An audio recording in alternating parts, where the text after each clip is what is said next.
Yun nga rin ang order ni Dr. Han. Hindi maganda ang kondisyon niya, kaya siya nagkaroon ng ganitong side effect. Hindi common pero nangyayari.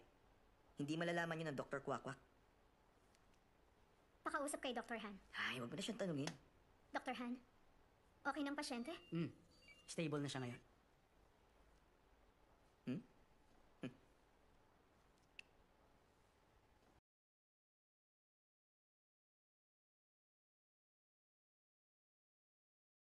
Ano ba naman kayo?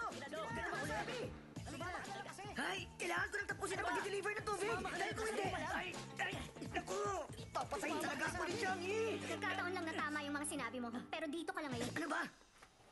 Bakit? Hindi tama ang ginawa mo. You know I'd fight for you, but how can I fight?